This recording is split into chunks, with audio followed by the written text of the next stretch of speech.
everybody. It's so good to see some of our old faces we haven't seen forever. Old but young. It's just so exciting, and I'm so grateful you're here today for the celebration of Evie Brim and our care team. This is so near and dear to my heart because this is exactly what I believe Christianity is. And so that's the essence of what our care team is. And Evie, do you want to introduce your family?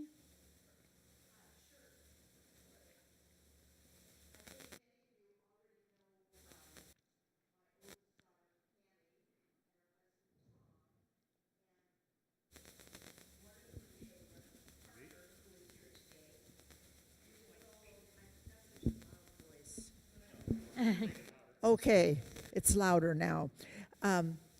Cammie Brim, Parker McGurk, and Tom McGurk, my oldest daughter, and those of you that have come to Tabor Heights for years remember Adrian, who came until they moved to the other side of town, and we used to sit over there. Cammie is now a grandma with two dear little children, and so time does pass.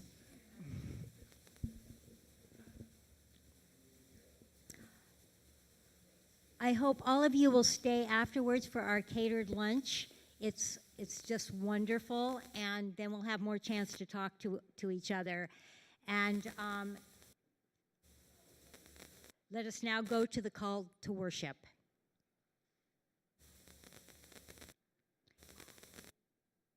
Rejoice, people of God. This is our Sabbath day. Rejoice, friends in Christ. This is our time for worship. God ordained the Sabbath, rest and restoration. God is worthy of worship, our creator, healer, and inspiration. So then, let us worship God. Our first hymn is Blessed Assurance. It will be on the screen, but you also can find it in the blue Bible on page 369.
Be seated.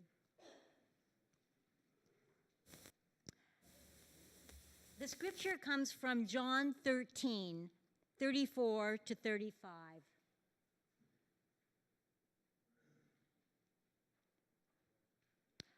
I give you a new commandment. Love each other.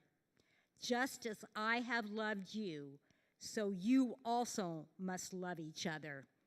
This is how everyone will know that you are my disciples, when you love each other.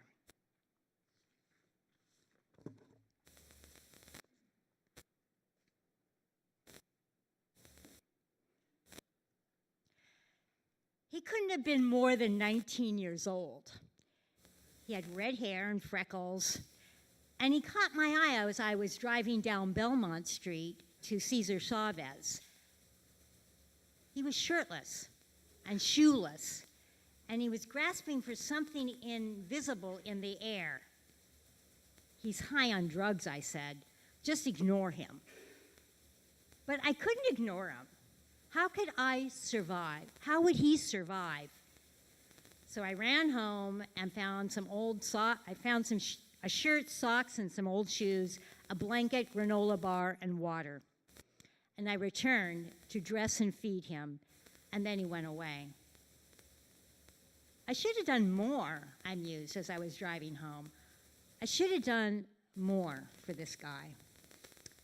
That's what it's like to be a nurse. The obsession to care, to comfort, and to heal. Of always feeling like you have to do more, and just hoping that the patient will say, I'm feeling a little better. So Ivana Brim, born that day in Michigan, was given by God that unquenchable desire to care and was destined to be a nurse. When her father died and her mother remarried, they moved to Alaska, coming to the West Coast. And eventually she went to the University of Washington for a degree in nursing, of course. There she met Jean Brim, also in healthcare, and together they tried living in California, but saw the light and moved to Portland. And although they were having children at that time, another trait of nursing came up, which is you can't stop being a nurse. So she continued to work as a nurse, vacation relief at the old Adventist hospital on 60th and Belmont, which is still there. It's a general care now. She did volunteer work at the Red Cross with migrant screening, blood pressure checks, CPR classes, and taught classes on AIDS and HIV. She was so good that she became their volunteer coordinator. Is that right? Okay. I'll make it up as I go. A nurse is not contented to give just a little bit of their time. They need to give 99%. And so it was with Evie when she volunteered in the local high schools as health educator. Then came that day in the 2000s when she took on the role of a parish nurse at Tabor Heights Methodist Church. And then her imagination took off. It was not just the emails to drink more water on hot days. She would advocate for parishioners and go with them to their appointments. She would visit them pre and post-op, and then helping them with those medical forms, especially those pesky HIPAA forms. And remember blood pressure Sundays? You saw Jerry there a lot. The walking group with added exercises by Joyce Doring. Brown bag pharmacy day when people could talk with a pharmacist about their medication. The CPR classes. And then during Christmas time, she invited a counselor to offer classes on getting through the holidays for people who had lost loved ones during that time. And then there was my favorite, the health fair, open to the community, where health practitioners would come and set up a booth in our annex, and people could come from the community and talk to them. And our church members, I don't know how many of you remember doing this, were trained to fit bike helmets, which is quite a task, that we sold for $5. I hope you guys still remember how to do that. And out of this, there was the development of the care team, developed to help the pastor with pastoral care of the Tabor Heights Methodist Church members. The main committee was Joanne Dobrinsky, Dorothy Glenn, and of course, Evie Brim.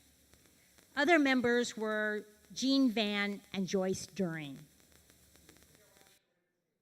Oh, no, Joanne Dobrinsky, you, and Evie were the main members. You started it. And then other people that helped out you was Jean Vance and Joyce. Is that true?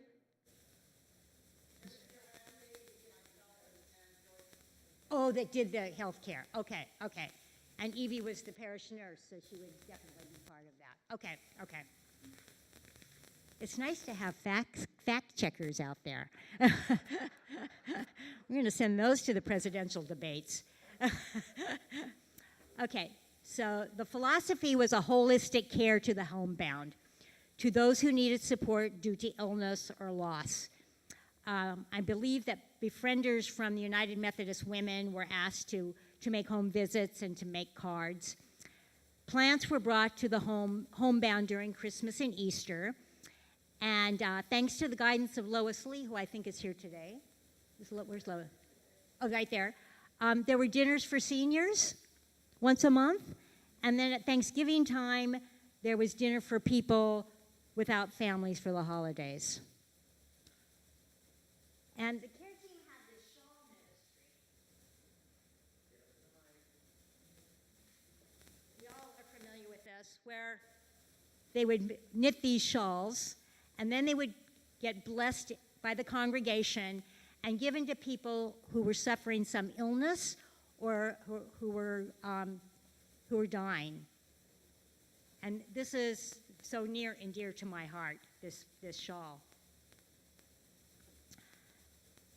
My experience with the care team was strongest in 2008 when my husband Kirk was dying. Casseroles kept showing up at my doorstep, which was so welcomed by my family as I continued to work, visit Kirk in the hospital, and would run home and try to feed my kids. Jean Van would come in a minute to watch Kirk at the house while I did errands, and she'd read to him Bible verses. I'm not sure how he accepted that, being a captive audience, but it couldn't hurt. Evie brought the prayer shawl, and this prayer shawl went with him from home to hospital, back to home again. It was just such a comfort for both of us. Finally, when Kirk passed, there were more casseroles. There was help with planning the funeral, and then just the continued support. And I was so grateful for so many of the church members showing up for that funeral.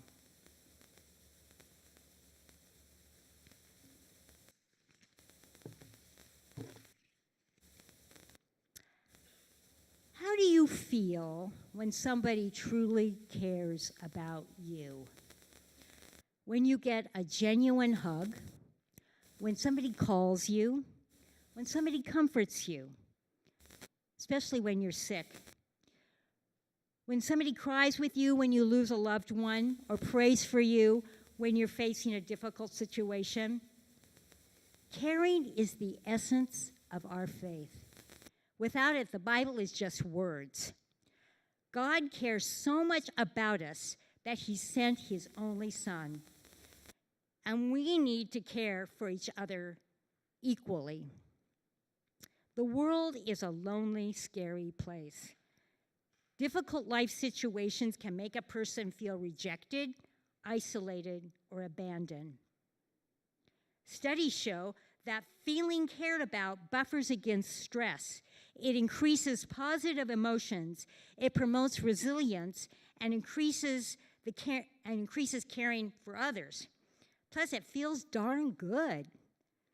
And over time, feeling cared about today can gradually fill any holes in your heart left over from a childhood or a lost job or a lost marriage. in which the caring then felt like thin soup. So what is a caring church? A caring church is a giving church, a church that cares and wants to reach out and touch someone, a place of fellowship and hospitality. People who are lonely, discouraged, can come to church and find help in time of need. A caring church is sharing with others. Caring is sharing with others in hurts and pains. We rejoice for those who rejoice, but we weep for those who weep. The caring church is a great place to be when you are suffering through a loss. And a caring church cares for everyone. It isn't a church of the high and mighty, but of the meek and lonely. Can you imagine a world where we all cared about each other as God cares about us? The harmony, the caring about our environment, caring about people having food and housing. People wouldn't take advantage of each other. Most important, we're sharing of love. So how do we care? Listen. Leave an encouraging note. Let them know you're thinking of them. And ask how you can help, like giving a ride to an appointment or making food. Just think how you would want to be cared for. So that is the mission of the church. That is why the care team is so important, to help us carry out that mission. As a nurse and a Christian, I cannot stop caring for someone even if they're high on drugs. I cannot stop caring about people in this congregation as we struggle with life. I cannot stop caring about people in our community, our country, our world. Do they get enough to eat? Are they cold? Do they have friends? Do they know God? Thank you, Evie and the care team. Thank you for your continual reminder of the power of caring in people's lives. I want now for anybody who's been on the care team or has any association with the care team to stand. I think that's probably most of you, actually.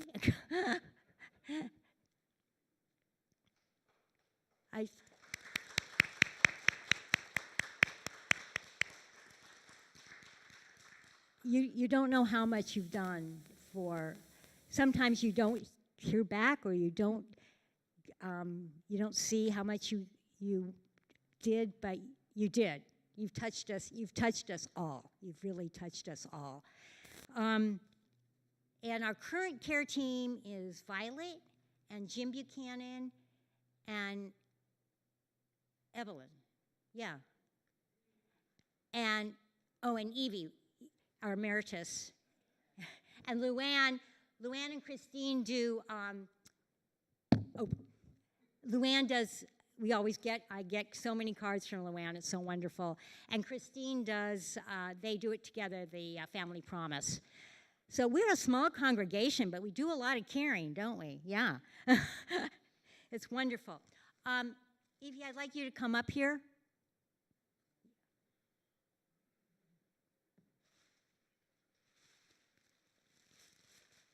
Can I have a mic?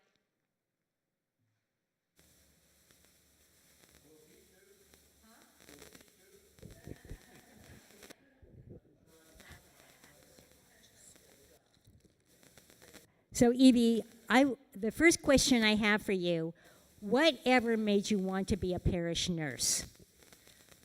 Well, I wanted to concentrate my volunteering in one place, and what better place than the church where I was going. That's right. And what was your fondest memory of being a parish nurse? That is really tough, because working with each person and seeing the caring of each individual, the care team really just got everyone organized and gave them direction. It kind of took a lot of bosses to keep us keep us moving, and everyone responded so well. I am so sorry that all of our pastors that over the last 20 years are not here today, because without their confidence in us to meet needs of people and not make terrible blunders, and not assert their role as the guiding light of our churches. They were all, each of them, wonderful and brought their particular skills to the care team, as we've had a variety of pastors. So they really were a member of the care team, each one. And I heard from one of our care team members, who is not here anymore, said, well, when we were interviewing for pastors, one of the things we said, now, how do you feel about working with a group of people, a group of volunteers, a group of lay people that will go out and visit and help you in your duties? And I think they weren't hired if they didn't say yes. We would be happy to do that. Well, we wanted to say that you probably, and I just said that to the care team, that sometimes as a nurse in a care team, you don't know how you impact people, but the impact you've had to teach us how to care about each other, it just goes all over. I just feel like everybody in this congregation cares about each other so much, and it's because of the care team, and it's because of your guidance that we have learned how to do that, and we continue. And as I said, that's what a church is all about anyway. And so I know you were supposed to retire, but I am a nurse that's supposed to retire and didn't, and I know you are a nurse that's supposed to retire and wouldn't. So we appreciate anything that you still want to do, and we support you. And we won't be able to replace you, but we're hoping to find someone that will. So if anyone wants to volunteer, we're asking for volunteers. Well, nurses never volunteer or never retire, but sometimes you have to recognize what your skills are and whether they're still as acute as they were at one time. And so that was my reasoning in giving up being a parish nurse. I used to be able to listen to someone, and then I would quickly in my mind make a diagnosis or pick up on things. And I got so I wasn't so good on that anymore. And so unfortunately, I was always trying to recruit Joanne to be the next parish nurse, but she was always doing something else. And we're just lucky that she's head of the vision board now, so it's good. But the care team carries on, and you carry on, and that's the important thing. We're God's hands in this world. Should never give me the microphone. Thank you. Thank you. We'll never be able to say thank you enough for all you've done. Oh, actually, right now, I have a few more minutes. Does anybody have any, I gave my story of the care team and how it impacted me. Does anybody have a story that they would like to tell? Oh, Louie. Since I've been working with the care team for almost a decade, I have a lot of stories, but I'll keep it short. So the scripture that we had seen on the screen that Joanne did such a great job with her message, that's what I really believe in, that you should love each other, beginning with your own family and your church family, and then reaching out to others. And I have fond memories of Evie working with her because she is such a positive person and always uplifting when working with her. So at the time that we had the pandemic and I was asked to be a part of that group. I thought it was for a month. It turned out it was for I think I kept doing it for a year and a half. But that was a great experience, and people really do appreciate what you do for them, as Joanne was saying. So keep doing that, please. And the shawl ministry, I received 2 shawls myself, and that was really a blessing and special in my life during surgeries. But I'm feeling emotional because when you think back through the years, it's really wonderful. I see Dorothy over there smiling at me, and she, during that time of the pandemic, was my team leader, and she was wonderful about communicating and encouraging and listening to me about the situations that were going on, and I just really appreciate and miss her, too. Thank you all for being here for Evie. And I hope that everybody will contribute in their own ways. You don't have to be on a care team to care, and I know you all do. Thank you. Dorothy, do you have any? You're the originator of the care team. What's your most memorable? Well, I have lots of memories of the care team, and I have to say that it was, that it was probably, when you give in love, you get bushels of love back. And that's my biggest memories. But I want to tell you that Evie was a wonderful leader. She's always kept us on track. She would start our meetings with a good devotion to keep us focused on what our service was for. And we treated some very difficult times, and I remember one specific time we were sharing about this, and it was when we moved to do an intervention for a member of our church, and this person was being abused by their family. And we were stepping out into foreign territory. We got professionals to come in and help us, and we saved that person's life. I'm convinced of that. And that was so powerful. And we knew that we were doing God's work. And then all of the people, I just remember Lloyd Sanford, and I don't know, the old timers here might remember he'd take his hearing aid out and it'd ring in the sound system, and drove poor Marshall crazy. And then there was Sid Moon, who was just such a loving man. You didn't really get to know him in church until you start to visit him. And one of the things that I can remember about visiting him is that, I go there and you only have so much time. And 2 hours, I'll look at my watch and, oh my gosh, 2 hours is left. It's gone, and I got to get home, and so on. And he says, oh, but we got to pray. That was one of the things that we were taught in our training, was to pray. And Sid and Lloyd were replacements for my dad, I thought. And it was just such love. And it carries me now. And I'm so thankful for that opportunity to serve with Evie and to do that.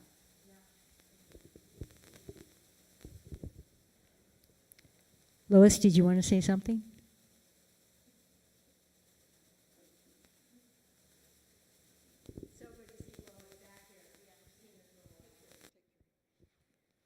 Now you can hear me.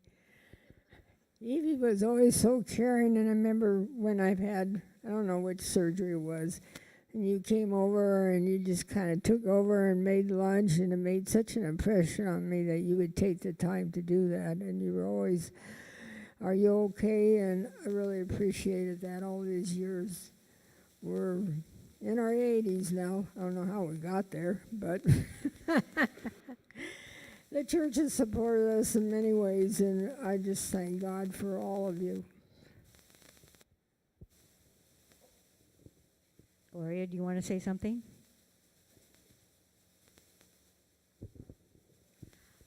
So for the last year since my cancer diagnosis, the care team has been a lifesaver for me. Violet going to appointments with me as a second set of ears when my sons couldn't go. And Evelyn has, since I broke my foot and still had a gazillion doctor's appointments, Evelyn has, I think, never been not available to take me to a doctor's appointment during that time. So I appreciate that so much, and I think this is another example of caring for our fellow church members and our community as a whole.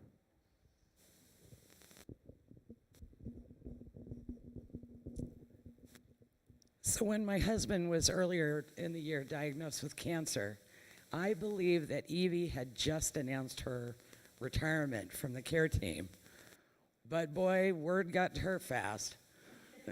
And she's like, she calls and she says, okay, so when's he going to chemo and how many days a week? And, what do you need? Even though my husband does not attend this church, y'all came and loved us. Got meals. I'd show up here on Wednesday after his first day of treatment from chemo, and in the little fridge in our little kitchen in here would be 3 or 4 days worth of meals. And that went on during his entire chemo treatment. And recently, through Dula Baker, I was gifted one of the prayer shawls that was here and blessed by the care team. And Dula made him a wonderful Afghan that he loves. But that's all about all of us caring for each other, whether our spouse or significant other or not doesn't attend church for whatever reason. But, God bless you, Evie. You and everybody else came to support so many of us. Gloria, me, everybody that's in need. Violet, do you have any memories or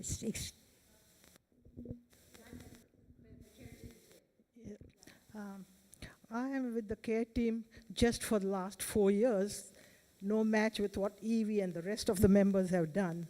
But it was very nice to see how they work, try to find out who in the congregation needs help. And a lot of time, just by spotting what is needed by the other person, because a lot of people will not come out and say, I need help. So that was good. And one thing I remember, especially during the COVID time, we were all divided into small groups, and we made sure that practically every congregation member was called from time to find out how they are doing and if they needed help. And at least for me, most of the people were very thankful that we called, even if they did not need any help. So that was good. And the other thing I remember that we were all retired, older members, and we had only limited strength, I think, to go around for the big congregation that we had during that time. And Pastor Forrester, he was there? Yes, and he and his wife would always fill in the void where we could not pick up. And so that was one thing very helpful for the care team during the COVID time. And seeing the kindness and the help and the eagerness of the care team to help, I hope one day when I need, there will be somebody like the present care team to take care. And I feel that there's a lot of anxiety whenever somebody is ill in the family, that they are first and foremost afraid to ask for help, but yet when they get the help, they are very grateful for that. And I wish the care team remains strong and keeps going on. Evelyn, do you want to make a comment? I think for me the most, important, gratifying is that I've always been very shy about going out and seeing people, and so this has definitely helped. I do remember that during the COVID when we made the calls, like Violet said, people were very appreciative. I mean, sometimes we just left messages, but there would be, if you didn't call, they would say something. I had several people do that. And the other, one lady that I visited fairly often, it's just such a joy to be with someone and just to be there for them, just to be in their presence. And they enjoyed just being someone else, being there and visiting them. Hey, Jim, usually you're jumping up and down to say something.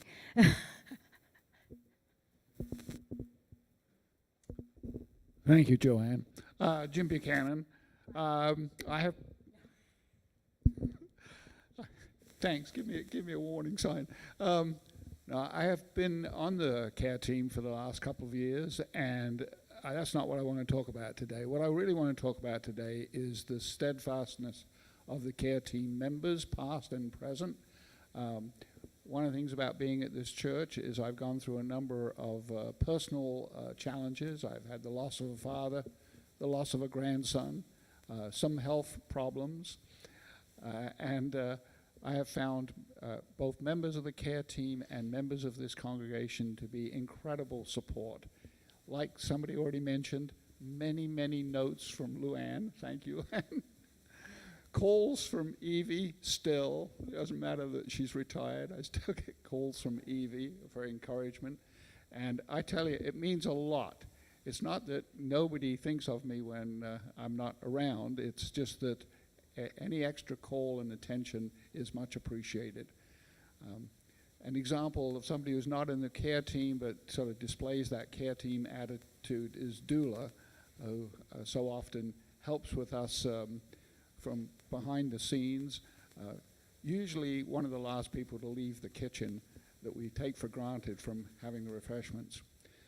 Evie, it's been a real pleasure. I loved that a year ago you called and asked me to take you to some place to look at plants, and we weren't there 10 minutes before you ran into old friends and scurried off, so I couldn't catch you. I had to wait until you came back to me to help.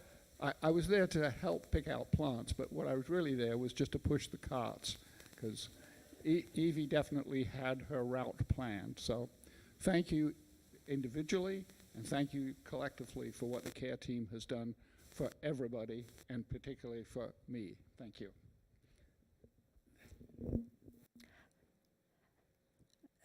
So when we're talking about caring, I don't want to neglect the outreach committee, which is also quite caring, and Carolyn Douglas has been leading us in our outreach. And I know she's retired from that, but I want to appreciate the Gleason Street, the ministry to the men's shelter every month, where we made casseroles, and our trips to Utah for UMCOR, and just all the outreach we did was thanks to Carolyn. We've had just some incredible leadership in this church that I hope we can spread out to other people. This is just incredible about what we've done up until this point, and we need to keep it going. Anybody else have a?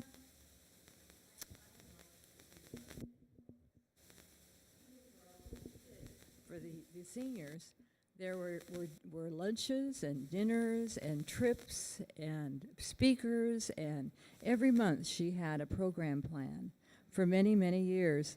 And so the seniors loved this, and they came by the drove to whatever she had planned. We went downtown on trips. We went to the Japanese garden. We did lots of things, and she planned all this. And so I'd like to thank Lois.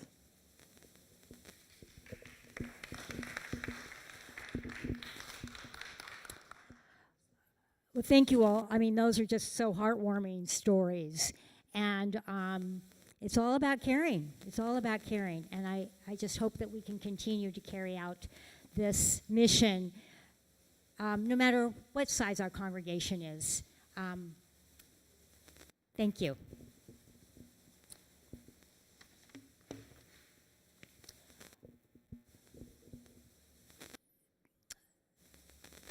So the next hymn, are we ready for our hymn? Okay, it's Be Thou My Vision on page 451 in the blue book, or it'll be up on the screen too. And if we could stand, that would be great.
Are there any prayers or concerns? Oh, please be seated.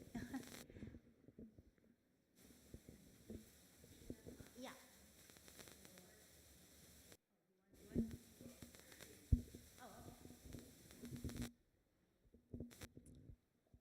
I have a concern that I hope that you all pray about.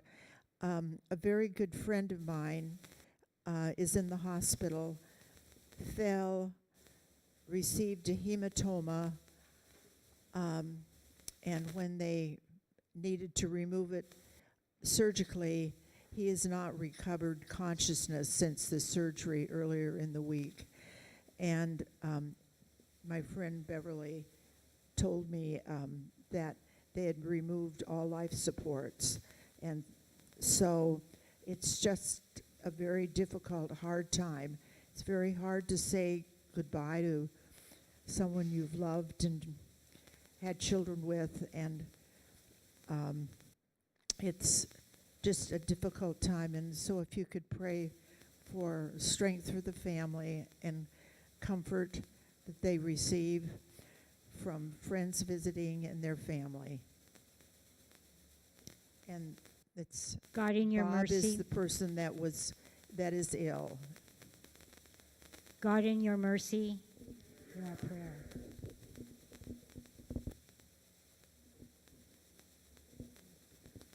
I would like continued prayers for my son, Brett, as he travels down this unknown journey we're on.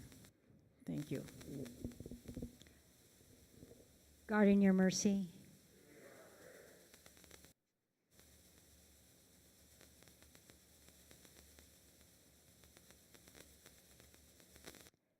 And let's have continued prayers for our church and for all the members of our church.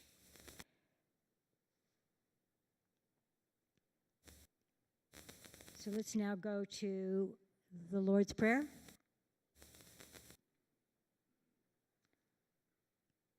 Our Creator, who art in heaven, hallowed be thy name. Thy kingdom come, thy will be done on earth as it is in heaven. Give us this day our daily bread, and forgive us our sin. We forgive those who sin against us. And lead us not into temptation, but deliver us from evil. For thine is the kingdom and the power and the glory forever. Amen. This is a time for announcements. Anybody have any announcements they want to? I know Family Promise is coming up. October 15th to the 22nd. And you can go online to, We'll have to send you the schedule if you would like to. okay, see Christine or Luann if you're, yeah. And I'm going to have to postpone our women's group. It was supposed to be on the 1st of October, but I'm postponing to the 8th, and I know some of you can't make it on that day, but we'll have another one very soon in October. We just want to get started on getting the movement rolling, and we'll also have some food for lunch at that time. So that's October 8th, not next Sunday, but the Sunday after. And then don't forget October 22nd at 6 p.m. is the all-church meeting where we make a decision about what we're going to be doing with the church. It's important that you be here physically in order to vote. So please see me if you need transportation, because we're going to be working on carpooling to get people over here, because I know it's late at night and there's a lot of people that can't get over.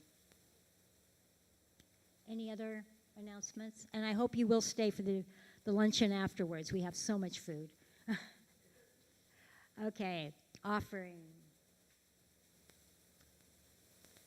We believe that giving is a spiritual practice, a way of prioritizing compassion over consumption. Many people have less than enough these days, so please do not give more than you can afford.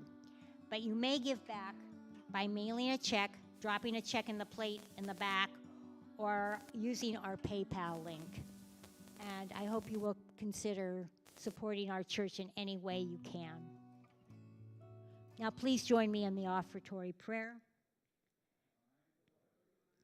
You have women woven life together so that we depend on each other. The air we breathe, the food we eat, the belongings we seek, all held together by a larger web of life. As greed and exploitation stretch thin the resources of our shared lives, you call us to the work of repairing, how to contribute, how to receive, how to heal, and how to teach us how to be faithful in these days. Amen. Our next hymn is How Great Thou Art. It will be on the screen. It will also be in the Blue Book on page 77.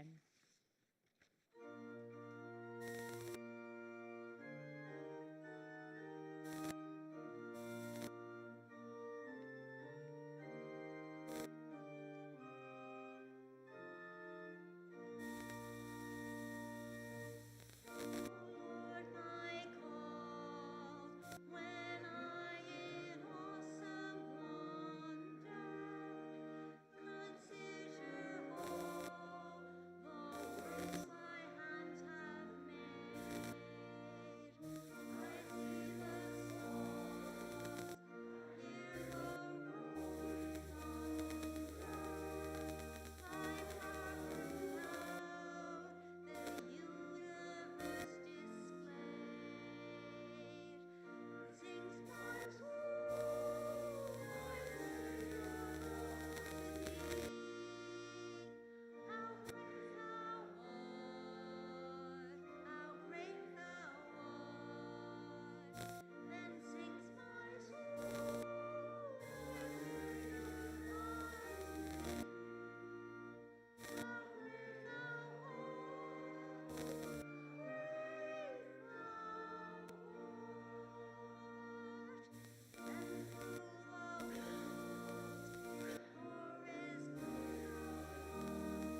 We have a little, you can be seated. We have a little slideshow, I'm hoping.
That's beautiful, and thank you, Gloria, for putting that together.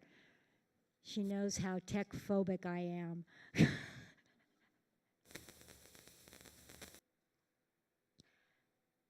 May we all leave this sacred place and go out into the world loving and caring for all God's children.